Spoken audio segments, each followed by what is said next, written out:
Welcome to Spark Fishing, guys. Today is a review of a 1-year Intex Excursion Pro Inflatable Kayak. So I'm going to be reviewing, some of my thought and also answering all the questions that you guys have asked for over a year. There has been a lot of questions and sometimes complaints, sometimes saying this is really good. I'm going to be going over all those, so stay with me. I will share, on my next video, I will share how you can semi-permanently repair a hole from an inflatable kayak or inflatable boat. First of all, I want to say thank you to all of you. And if you haven't checked out my first 2 videos of Intex Excursion Pro Inflatable Kayak, please check out. I'll put a link down below. This is a very in-depth review of the kayak. And today I'm going to be answering and share my thoughts with you. Okay, so right now let's do some Q&A. So somebody asked, what is the hole in the back bottom of the kayak? So on the back side of the kayak, there's a hole. There's like this big of hole, and it is actually a drainage plug. I think a lot of other reviewers missed the drainage plug, and then when they go into put the kayak in the water, water start coming in. It is very important to put drainage plug into this hole. Drainage hole is pretty useful. After you're done with kayak, there's usually some water inside, and then all you have to do is just open that up and then just tilt the kayak a little bit, and all the water usually comes out. So it's very useful tool. Just make sure that you put the drainage plug before you go in the water. Second question, what is the Scag for? So I think I'm pronouncing it right, Scag. There is this thing that goes, let's say this is a kayak, there's a thing that goes under the kayak. It's like, it helps you to not sway, left and right, but it helps you to stay straight. That's what the Scag is for. So there are 2 different Scags that's included. One is shallow water, another one is a deeper water. I usually just put on the deeper water, and when I'm on, it does its job pretty well. Once you put it in, the longer Scag, it actually helps you a lot with going straight. So that's what it's made for. Can I transfer this kayak on top of my car? So I think a lot of people are getting this kayak so that, because maybe sometimes you don't have a rooftop carrier or you don't have a lot of space in your car to get a full kayak.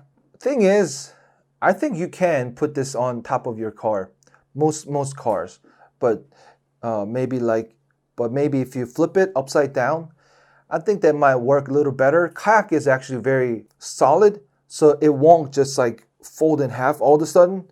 But just in case, it is also inflatable kayak. It's not a plastic solid kayak. So I mean, maybe like 40 to 50 miles per hour.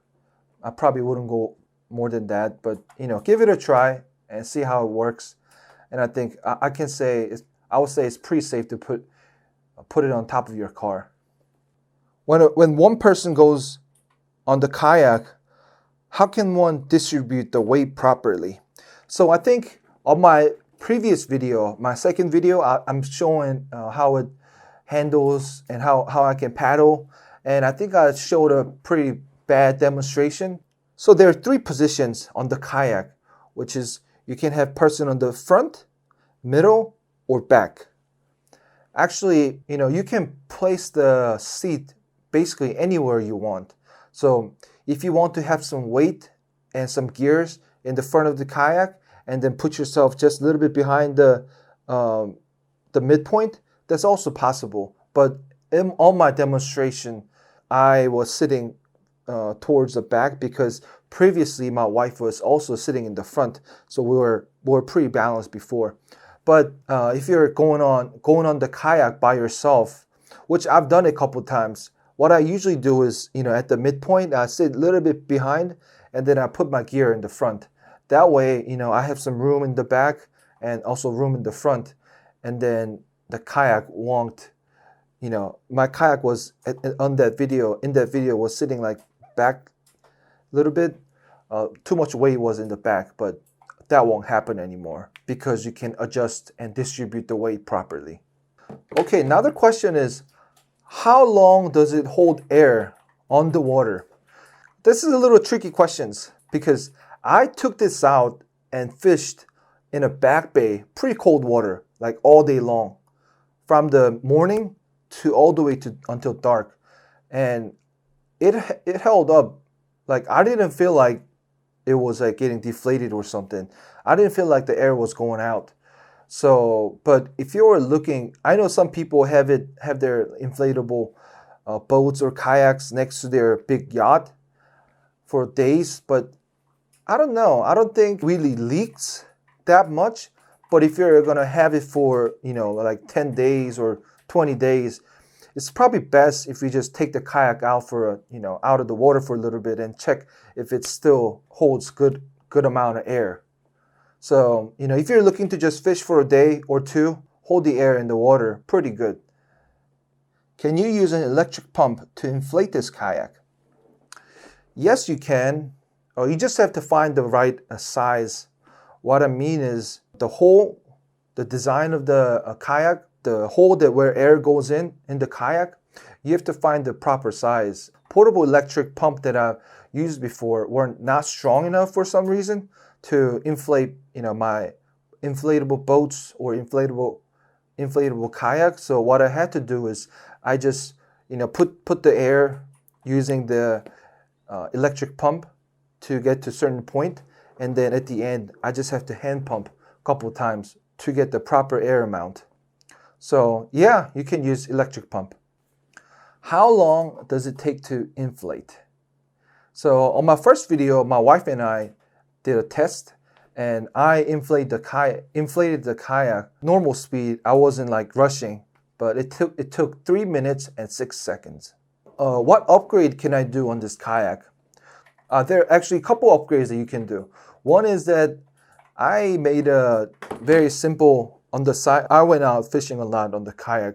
Trolley anchor line, which is I put a line on my kayak and it's connected to my anchor. And when I throw my anchor, I can control that trolley line back and forth so that my anchor point sometimes is at the end of the boat, end of my kayak, or sometimes is in the front of my kayak. So that's the one upgrade that I did that was very useful. And also another upgrade that you can do is the kayak paddle. The paddle itself is pretty heavy, so if you're looking to use this kayak for a good amount of, like, for a few hours or more, I'll probably recommend that you go ahead and look for a paddle, because it's going to make a big difference for your enjoyment. Somebody asked, any fishing videos on this kayak, or did you try on sea maybe, or some bad weather condition like windy or strong current? Yeah. So literally everything that this person mentioned, we tried it. I was at I'll actually show the footage. So this is me and my wife going into the Delaware River, which is a pretty big river. I would say where we're at, it's about 300 to 400 yards wide, and it was at the time kind of flooding, and current was actually very, very fast, and we were able to take the kayak and cross it, and then later after the fishing come back was very, very difficult, and it was actually a little dangerous, but I didn't feel like at any point the kayak was about to flip. Yeah, it was very stable. I mean, because the floor is soft, you can't really stand on it. When you're on the kayak sitting down, you're not gonna just flip all of a sudden. It's pretty stable. And on a windy condition, so this is me using this kayak on a sea, on a back bay, so it's all salt water, and then it was very, very windy. And on this day, we're fishing from the morning to all the way to dark, fishing for flounder, and it was very, very windy. Honestly, the paddling got pretty difficult, but we still managed to, paddle around and go fish. Just, when we're fishing, we just had to put an anchor to hold the kayak. But I would say it did pretty good for us fishing in a very windy condition. And on another thing is we took this out on a Lake Ontario, which is a huge, huge lake, and it was like an ocean. And we went out, and it was like the windiest day ever. That was hard. I think that would have been hard, and it doesn't matter it was a solid kayak or inflatable kayak. That was hard because we took it out. The water waves got so rocky. It was difficult. At no point we felt like kayak was gonna flip. It was just that paddling just got very, very difficult because of the wind. Yeah, and then honestly, I took this out on Schuylkill River, which is a local river on where I live. And then I go for flathead catfishing at nighttime. And I had to usually paddle upstream for a mile. And then it takes about, I don't know, maybe good 20 minutes paddling. But I would say, like when I paddle upstream, it goes pretty fast. I'm surprised. There's not too much current there, but it's still river. Water goes, downward. But I'm able to paddle myself all the way up to next bridge, about a mile paddling, and catch a bunch of nice catfish on it too. I will share some of the pros and cons. It's been a year. I would say some of the pro is easy storage and an easy transfer. We took this kayak to a New Jersey Back Bay, and we also took this kayak all the way up to upstate New York, Lake Ontario. At any time, we didn't think that it was taking up that much space. It's probably like, just a big box. It fits in there, and at any time we can just take it out.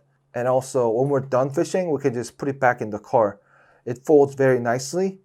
And then when you're done fishing, you just take it to your apartment and then just put it there. If you're living in an apartment, it's probably difficult for you to have a big solid kayak because there's nowhere to put it. But this inflatable kayak, you are able to just bring it to your home, to your apartment, and just put it inside. And then also a nice thing is it's very lightweight. I can just carry it on my side by myself. When we have gears, my wife and I just can grab it front and back and just walk. Very, very light compared to regular solid kayak. So, a little bit older, or if you don't have too much strength to bring your kayak to places too far, I think this kayak will be pretty nice because even if you're moving place from parking lot to a lake, short distance, it won't be much of a work. Just grab the kayak on the side and just walk there. And also, another nice thing, probably the best part about this kayak was that this was a low-cost inflatable kayak. I don't mean that like it was low cost for inflatable kayak. I think there are much more expensive inflatable kayaks and cheaper ones. I bought one that was in a pretty good price range. I don't remember exactly what I bought it for, but I know it was under $200 kayak, and this did the job. I was able to just basically go out underwater and then fish on a kayak. So I think that was the most important part for me. It wasn't expensive. I'm not spending big money in the front to experience kayak and then like, oh, I don't like it. What am I gonna do with this kayak? And then I will share some of the complaints that I got. Some of the complaint was a floor leak. Some people said water was leaking a lot on the floor. But I will share, on my next video, I will share how you can semi-permanently repair a hole from an inflatable kayak or inflatable boat. And then also carrying bag, I heard that the carrying bag disappeared.